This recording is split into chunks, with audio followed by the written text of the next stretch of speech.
Hello and welcome once again to Proverbs, a letter to my son. Today we're going to look at Lesson 3, Part 2. In the previous session we saw Fools 1 and 2, and now we'll see Fool 3. Again, we're looking at Proverbs chapter 1, verse 7, and we said that it is two parts, A and B. The first part, the fear of the Lord is the beginning of knowledge, and we said that that is in Lesson 2, which we did. We saw the fear of the Lord, who the Lord is and what knowledge is. And now we're going to see the fool in Lesson 3. Also we'll see wisdom.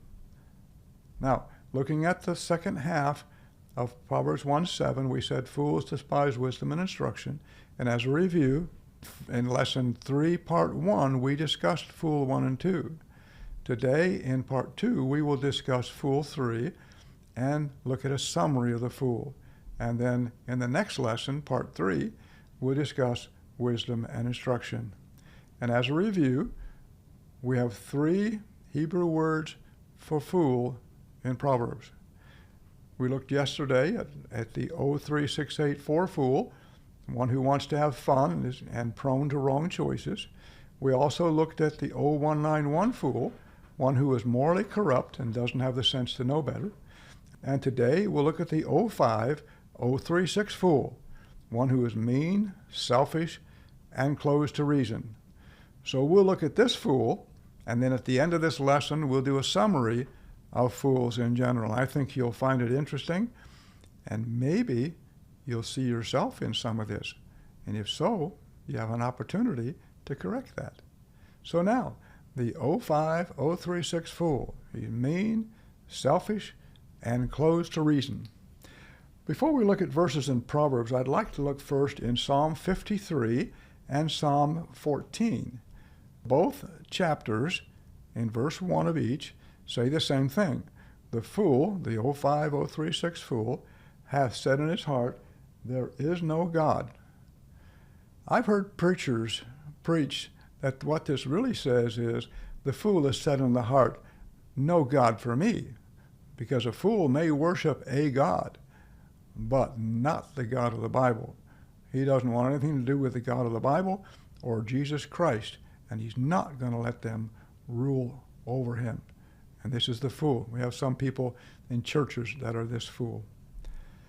In Psalm 14, it shows that the religious fool who lives like the world, and in Psalm 53, it's the non-religious fool who lives for the world.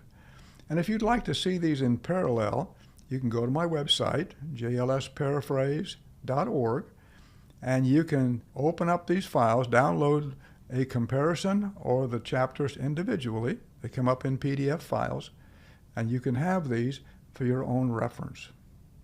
I would like to do a single verse summary of the 05036 fool himself.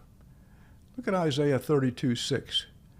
For a vile person will speak villainy, and his heart will work iniquity, to practice hypocrisy, and to utter error against the Lord, to make empty the soul of the hungry, and he will cause the drink of the thirsty to fail. So I want to take this verse apart and show you the individual parts to give you a good picture of what this 05036 fool really is. So let's look now. For a vile person, or a mean person, and that's what we said, this 05036 fool is mean and cantankerous. And what does it mean to speak villainy? Do you have any idea? Well, really, it's vile nonsense. He speaks nonsense. Why? Because he doesn't have the understanding or discernment to say anything else. He's not a wise man. He may be intelligent, but that's not the same as wisdom. He says, and his heart will work iniquity. Really? Inclines toward wickedness. That's his whole desire. He doesn't want to do good. He just wants to have his fun. So how does he incline toward wickedness? To do hypocrisy. What does that mean, to practice hypocrisy? Well, John Dill writes in his commentary, to make men believe he is a very devout and religious man when he has no good thing in him. You may have some of folks in our church like that too. To utter error against the Lord. They don't want anything to do with God or the Lord. They consider it nonsense. But when things go wrong, what happens? He blames God for all his troubles. There's no God until he gets in trouble and things get hard, and all of a sudden, where is God? Yeah, right. To make empty the soul of the hungry, or to keep unsatisfied the soul of the hungry. In other words, he doesn't care about anybody else. It's just number one, me. He'll cause the drink of the thirsty to fail, or he'll withhold drink from the thirsty. This is the guy. Mean, cantankerous, selfish, greedy. He wants it all for himself. Let me give you an illustration now. In 1 Samuel 25, Nabal is a rich man. At the time of this illustration, David has run from Absalom, and he's out in the wilderness with 600 of his men, and he's running out of supplies. So he sends his soldiers, some of his soldiers, to Nabal to ask for help with supplies. And Nabal responds with, David? Who's David? I don't know a David. I don't owe him anything. He hasn't helped me any. Get lost. You're not going to get a thing. So they went back and told David, oh boy, he just said, no, that's enough. We can't handle that. Gird your swords on. We're going to go wipe out this rascal. So they're riding toward Nabal's house, and Abigail finds out about it. Abigail's Nabal's wife finds out about what Nabal did. So she gathers together enough supplies for David and his men and meets him on the way and says, David, don't do this. Nabal's a fool. Don't do this. You'll regret it. And he thanked her for that because he would have regretted it in time. And then David returned to the wilderness. Abigail went back and didn't tell her husband that day because he was drinking himself drunk. The next morning, when he sobered up, Abigail told Nabal what she did. He had a heart attack and died. It's what he deserved. But this was Nabal, the mean, cantankerous guy. That's just a good example of this fool. Look at some verses about this fool. Psalm 74:18. Remember this, that the enemy hath reproached, O Lord, and that the foolish people have blasphemed thy name. Verse 22. Arise, O God, plead thine own cause. Remember how the foolish man reproacheth thee daily. Reproach thee. Notice it says reproach. What does it mean to blaspheme or to reproach? The dictionary defines blaspheme as to push or drive away contemptuously with or as with the foot, or to refuse or reject with contempt or disdain. It defines reproach as to accuse of and blame for a fault so as to make feel ashamed. Therefore, according to these verses, the 05036 fool rejects God, treats him with contempt, and blames God for all his own troubles. This mean spirit, coupled with an unwillingness to listen to reason, drive this kind of fool to detest God and blame him for everything that goes wrong in his life. That's the nature of this fool. And it's unfortunate. He has a rough life, but that's his nature and you can't change him. What else about this man now? He speaks harsh and cutting words. Proverbs 12:18 says, There is that speaketh like the piercings of a sword, but the tongue of the wise bringeth healing. John Gill, in his commentary, states the fool whose words are like sharp swords, cutting, wounding, and killing. That's the kind of person. His words are just like that sword. They cut, they wound, and they kill. This is obviously someone who says whatever comes to mind without considering the consequences of their choices. He'll say whatever he wants, whenever he wants. Who cares who hears? It doesn't matter. If it hurts somebody, tough luck for them. That's the kind of person he is. What else? He cannot say anything that is excellent or outstanding. Proverbs 17:7 tells us, Excellent speech becometh not or is not fitting for a fool, much less are lying lips to a prince. The thing is, the dictionary defines excellent as outstandingly good of its kind, of exceptional merit or virtue. A great orator will speak great thoughts because he is a highly learned man, but a fool doesn't possess the kind of knowledge or understanding. Therefore, all he can speak about are the stupid and senseless things he knows. This is just the kind of person he is. He can't do any different. He doesn't know how to do any different. What else? He's this way because he will not listen to reason. Proverbs 17:21, he that begetteth a fool doeth it to his sorrow, and the father of a fool hath no joy. We looked at this in the previous lesson. The first fool is the 03684 fool, the one that just wants to have fun and enjoy life. He doesn't take life serious, and it's a sorrow to their parents. And the father now of the fool, the 05036 fool, hath no joy because this man's mean, corruptible, and just evil. In Proverbs, there are two illustrations of this. In Proverbs 30, Agur is rebuking his two sons, and he's trying to get them to see the error of their ways and correct their ideas, their thoughts. There are two illustrations here. Occurrence 1, Proverbs 30, verses 21 to 23 tell us, for 3 things the earth is disquieted, or quakes, or shakes, and for 4 which it cannot bear up. For a servant when he reigneth, or becomes king, and a fool when he's filled with meat, for an odious or unloved woman when she's married, and a handmaid that's heir to her mistress. The thing about the 05036 fool is that when he's full and satisfied after a meal, there's nothing to keep him from being mean, bullheaded, self-gratifying man that he is. He will provoke everyone around him to disgust because he talks and talks and talks and talks and talks. But he doesn't care. He's the mean to the core. No one can live in peace with a fool like that. The second occurrence is in the same chapter, verses 32 to 33. If thou hast done foolishly, he's trying to get them to repent now. If thou hast done foolishly in lifting up thyself or exalting thyself, which they did, or if thou hast thought evil, which they did, lay thine hand to thy mouth. Do you know what they're saying when they say lay thy hand to thy mouth? Have you ever seen someone that goes, what's that conveying? That is that I messed up. I made a mistake. I did something wrong, and I've got to fix it. So when we go back to this verse, lay thine hand to thy mouth. In other words, recognize your error and repent. For the churning of milk produces butter, and the pressing of the nose brings forth blood. So the churning of anger produces strife. If you guys keep doing the things you're doing, Ithiel and Ucal, if you keep doing the things you're doing, people are going to be angry with you and get back with you, and you're not going to like the results.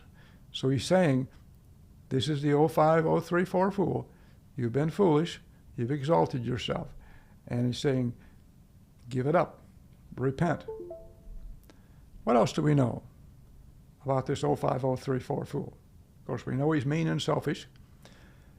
He'll walk into a disastrous situation without seeing the danger. 2 Samuel 3, verses 33 tell us, and the king lamented over Abner, and he said, died Abner as a fool dieth? In other words, why did he have to die like a fool? So how does a fool die? Simply put, he will walk to his death totally unaware that he's about to die. To him, the event was simply another opportunity to practice the stupid and senseless things he likes to do. In Abner's case, he was a soldier, and he should have known that Joab hated him for killing Joab's brother in battle. Verse 30 of the chapter tells us, so Joab and Abishai, his brothers, slew Abner because he had slain their brother Asahel at Gibeon in battle. Instead of being cautious and keeping the distance from Joab, Abner walked right into an embrace with Joab where he could thrust a dagger into Abner's midsection. Only a fool would walk into a situation like that. A wise man would never do something like that. He's not aware of the dangers that are ahead. This is something I want to do, and you don't think it through. Unfortunately, they have bad consequences. So this is the 05036 fool. Mean, cantankerous, you can't get along with him. But now, before we get to the summary, There's another word in it is the O200, folly or foolishness. Theological Word Book of the Old Testament says that this folly or foolishness seems to be the special product of a fool. In other words, it's the results of their actions. What can we learn about the folly? Folly is all a fool can think about. Proverbs 15:2 tells us, the tongue of the wise useth knowledge aright, but the mouth of fools poureth out foolishness. Proverbs 15, verse 14, the heart of him that hath understanding seeketh knowledge, but the mouth of fools feeds on foolishness. That's all he wants. He wants more and better ways to do his foolishness. When there's a better way, he wants to jump right in there and be part of it. Teaching from another fool is the only kind of instruction he'll receive, and he'll receive it eagerly. Don't expect anything different from him. He'll even give someone an answer before he's heard both sides of an issue. Proverbs 18:13 warns, he that answereth a matter before he heareth it, it is folly and shame to him. Even the godly man David did it. In 2 Samuel chapter 16, Mephibosheth's servant Ziba came to David with a sob story about how he was supportive of David as king, while his master was glad David was temporarily removed from the throne. Without hearing both sides of the story, David told Ziba that all of Mephibosheth's property now belonged to Ziba. At a later date, Mephibosheth came to David to tell him the truth, but even then, David did not resolve the situation equitably. David heard one side of the story, and he jumped at conclusions, and it cost Mephibosheth everything he had. And then it's sad, he was just so involved in what he was doing, he didn't pay attention. What else about folly? The results of foolishness are always detrimental. He'll experience a premature death. Look at Proverbs 5:22-23. His own iniquities shall take the wicked himself, and he shall be holden with the cords of his sins. He shall die without instruction, and in the greatness of his folly he shall go astray. In context, this verse is talking about the consequences of committing adultery with another man's wife. But the principle stands true. If you commit immoral acts, you'll have to endure the adverse consequences of your sinful actions. Notice, his foolishness will hurt all those who befriend him. Proverbs 17:12. Let a bearer robbed of his wealth meet a man rather than a fool in his folly. His words and action will generate costly and possibly painful consequences. You would do well to stay as far from him as possible. That way, you won't be hurt by what he does. Don't make a fool a close friend. Just don't do it. Now, all he will have to show for his wasted life will be the reputation of having created hurts, heartaches, and losses for himself and others. Proverbs 14:24 says, the crown of the wise is their riches, but the folly of fools is foolishness. There's nothing to show for his life when he comes to the end of his life. Now, this is folly. So we've seen the 036 fool. We've seen what folly is. And now I'd like to sum up, overall look at the fool. Let's do that right now. Having seen what Proverbs and other selected scriptures have to say about this fool, or these fools, let's make a general summarization. The fool is the exact opposite of a man who genuinely fears the Lord. For this summary, I will equate a man who fears the Lord with a wise man. So let's look at some things. A fool lives for self, while a wise man lives for the Lord. You living for the Lord? You living for yourself? A fool says whatever comes to mind, while a wise man ponders what to say. Do you think about what you're saying? Do you choose careful words? I hope so. A fool lives for today, while a wise man lives with eternity in mind. Are you living just for today? Or are you living for the Lord and what will happen in the future? A fool loses his temper, while a wise man is patient. We need to be patient.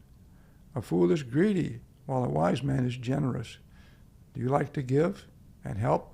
I hope so. A fool is mean, while a wise man is kind and truthful. There are times when we want to lash back, but we shouldn't. A fool is foolish and stupid, while a wise man is wisely informed. A fool is unteachable, while a wise man is constantly learning. I hope you're learning more and more about the Word and the Scriptures. Now, some practical applications with regard to the fool and folly. Now that we've examined the fool, let's consider some practical observations and applications with regard to the fool and folly. Do you see yourself in any of these? A man who rejects God or the Bible is a fool. A man who is unteachable or despises wisdom is a fool. A man who rejects or despises discipline is a fool. You reject being corrected? I hope not. A man who lives only for today and the pleasures it can afford is a fool. A man who does not respect authority is a fool. If a person doesn't respect parental authority, they most likely will not respect governmental authority or church authority either, or the Lord's authority over them. A man who rejects moral restraints is a fool. A man who will do what he wants despite godly counsel is a fool. I've seen numbers of young people who counseled not to marry an unsafe person. But I love her, I love him. And they go ahead and marry and then experience the disaster that waits. It's unfortunate, but some will not follow advice. A man who will do what he wants despite godly counsel is a fool. They're making a foolish decision. A man who is overly opinionated is a fool. A man who is quick-tempered is a fool. A man who is mean disposition is a fool. A man who does not display a Christ-like attitude before his wife and kids is a fool. You are destroying your family. We need to be a godly example to our family so that they will become good and godly as they follow our example. A man is a fool when he sees the hurts and losses that result from his foolish decision and then makes the same foolish decision again. I have often said, it's unfortunate when I don't learn from someone else's mistake, but it's unforgivable when I don't learn from my own mistakes. Let's not repeat those. No, let's not do that. A man is a fool who throws caution to the wind. A man who engages in an adulterous relationship is a fool. Don't do that. I've seen the damage that it causes. It always results in bad happenings, hurts, losses, in abundance on both parts.